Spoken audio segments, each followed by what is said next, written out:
प्रिय बच्चों, आज हम दूसरा जनरा अस्टिलेगो के बारे में अध्ययन करेंगे। अस्टिलेगो जो है वो स्मट कॉज करता है और ये स्मट भी कई प्रकार की होती है, जैसे loose smut of wheat. Loose smut wheat को हम देखें तो ये अस्टिलेगो टीटीसाई के द्वारा कॉज होता है। इसी तरह से कवर्ड स्मट ऑफ बार्ले देखें तो अस्टिलेगो ऑडियाई के द्वारा कॉज होता है। इसी तरह से हेड स्मट ऑफ मीज देखें तो अस्टिलेगो मैडिस के द्वारा कॉज होता है। और स्मट शुगर केन या ripped smut of sugar cane देखें तो ये अस्टिलेगो सिटामिनी के द्वारा कॉज होता है। जनरली अगर देखा जाए तो ये जो बीमारी है वो सीड बॉर्न या सॉइल बॉर्न डिजीज होती है, और जो इसका माइसीलियम है वो डाइकैरियोटिक अर्थात दो तरह के केंद्रक इसमें पाए जाते हैं। सेप्टेट होते हैं, पटी होते हैं। इंटरसेलुलर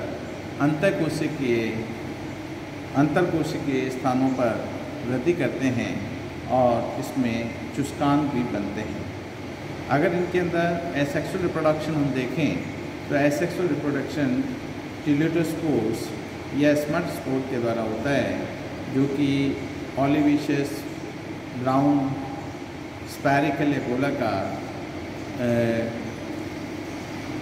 आकृति के होते हैं, जिनके ऊपर की छोटे छोटे इकानुलेट वर्टी टाइप कार्टूननुमा संरचना मिलती है और ये जर्म ट्यूब बनाकर अंकुरित होते हैं।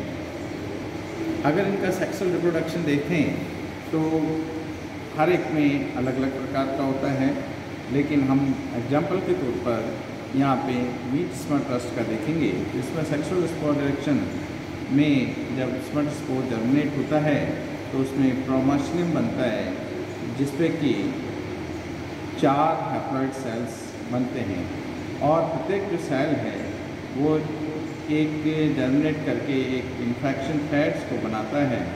और ये इन्फेक्शन थ्रेड्स जो 2+ के और 2- के होते हैं, ये अपोजिट चार्ज के होने के कारण ये आपस में मिलकर डाइकैरियोटाइजेशन करते हैं और पहला डाइकैरियोन बनाते हैं।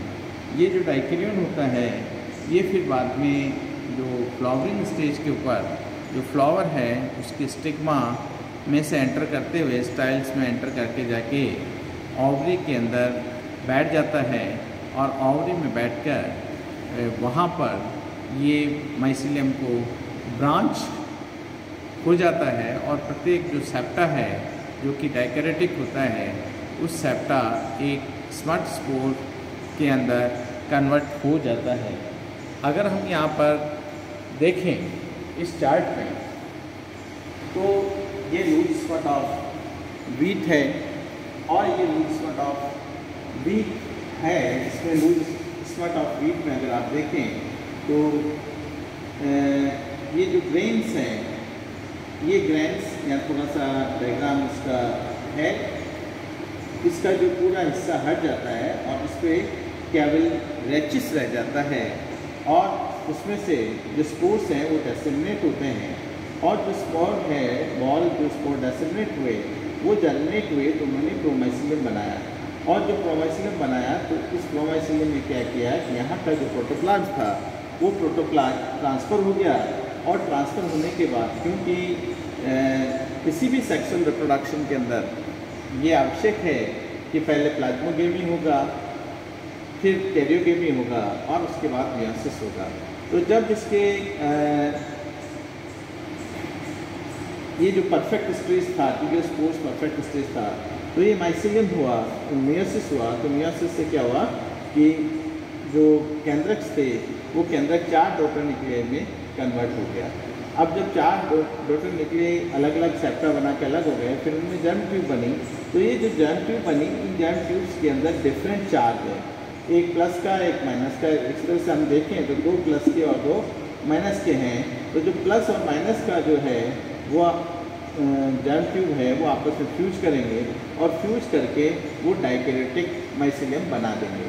तो जो डाइकेरेटिक माइसीलियम होता है वो ही इन्फेक्शन देने में कैपेबल होता है। मोनोकेरेटिक माइसीलियम या यूँ कहिए कि जर्म ट्यूब सीधा इन्फेक्शन नहीं दे सकता है।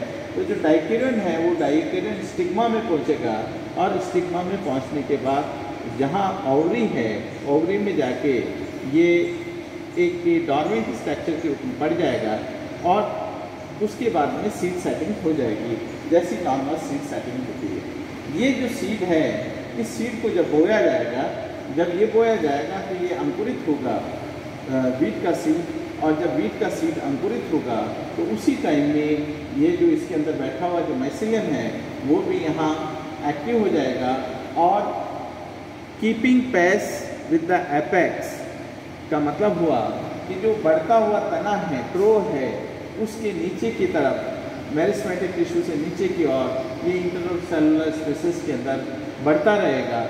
और जब इसके अंदर वापस स्पाइक्स बनेंगे और स्पाइक्स के अंदर जाके ओवरी में जाके ये माइसीलियम जो है ब्रांच हो जाएगा और प्रत्येक जो ब्रांच है वो ऐसे स्मटेड स्पोर्स के अंदर कन्वर्ट हो जाएंगे।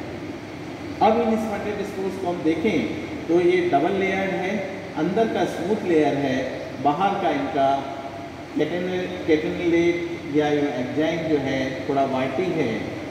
अब हमने देखा कि ये बना इस स्टेज के अंदर इन दोनों न्यूक्लियस का, जब ये बना तो इन दोनों न्यूक्लियस का फ्यूजन हो गया, इसका मतलब कैरियोगेमी हो गया।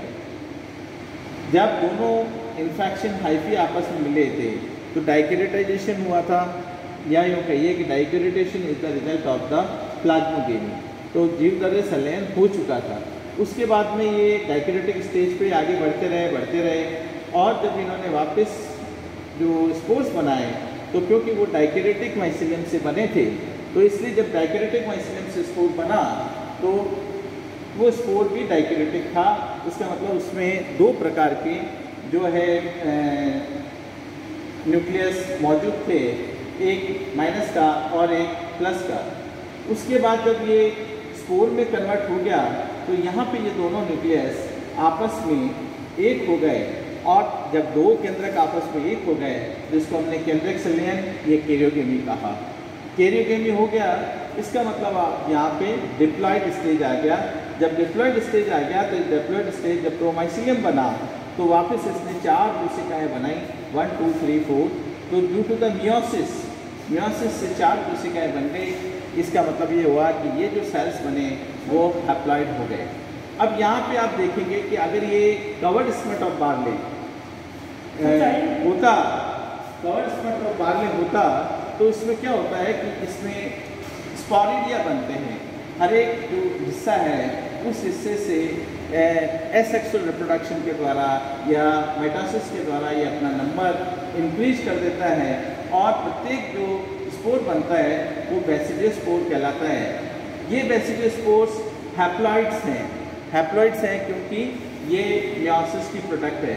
अब ये वापस जर्म ट्यूब बनाएंगे, यहाँ देखिए आप, और जर्म ट्यूब बना के उसके बाद में ये आपस में फ्यूज होंगे, डाइकेरेटाइजेशन करेंगे। इसी तरह से हेड स्मट ऑफ मेडिस में आप देख लीजिए कि ये वाले स्पोरिडिया बने और उन्होंने फिर बाद में डाइकेरेटिक माइसीलियम बनाया और डाइकेरेटिक माइसीलियम ने इन्फेक्शन दिया।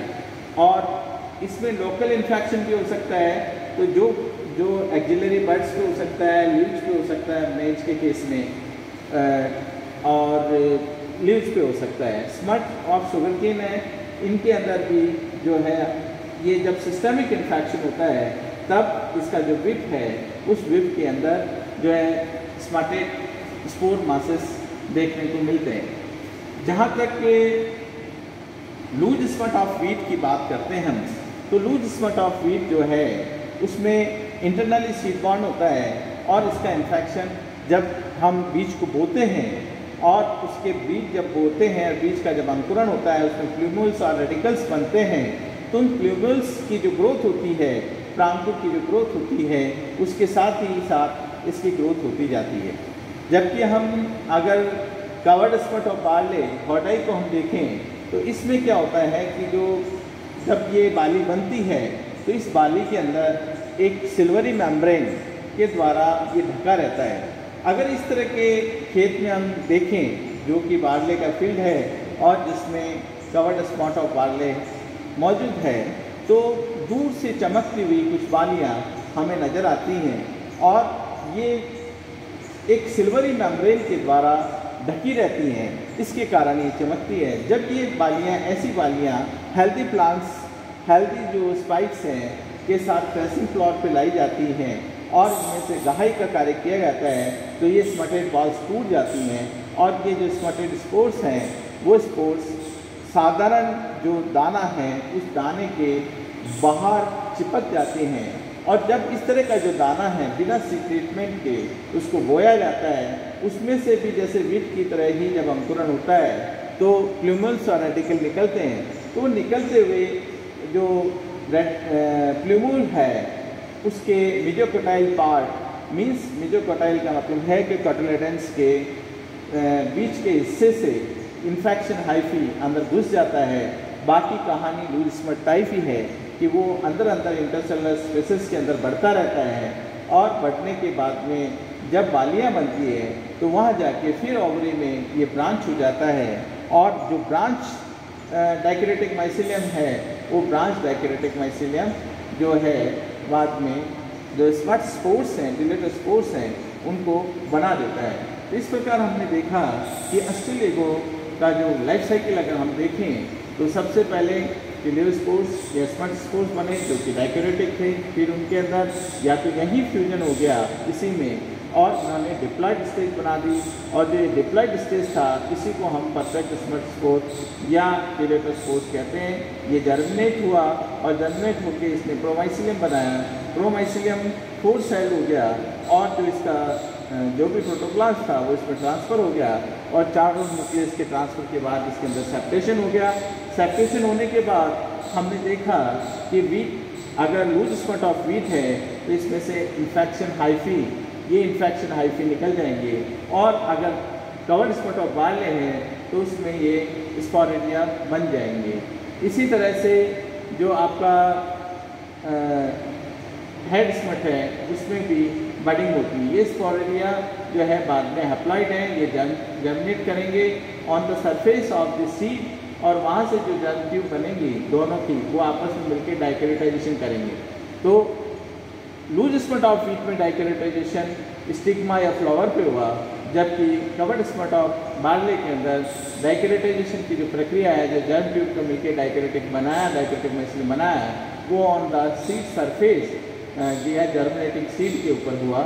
इस तरह से इनका ये लाइफ साइकिल पूरा होता है और उसके बाद में जब ये डाइकोरेटिक माइसिलियम एक बार बन जाएगा तो ये डाइकोरेटिक माइसिलियम फिर इन्फेक्शन कोज करेगा और प्लूमल्स के साथ ऊपर बढ़ेगा और जब इसमें बालियाँ सेट होगी तो इस तरह से ये स्मट स्पोर बन जाएंगे। तो इस तरह से हम देखते हैं कि अस्ट्रेलेगो का ये लाइफ साइकिल पूरा होता है। हॉटाई में थोड़ा अलग है, ट्रिटिसाई में अलग है और जो आपका सिटेमिनी में ट्रिटिसाई जैसा ही है और अस्ट्रेलेगोमेडस में थोड़ा अलग है। ये इंडिविजुअल डिजीज के साथ हम इंडिविजुअल कैरेक्टर्स का डिटेल में स्टडी करेंगे। धन्यवाद।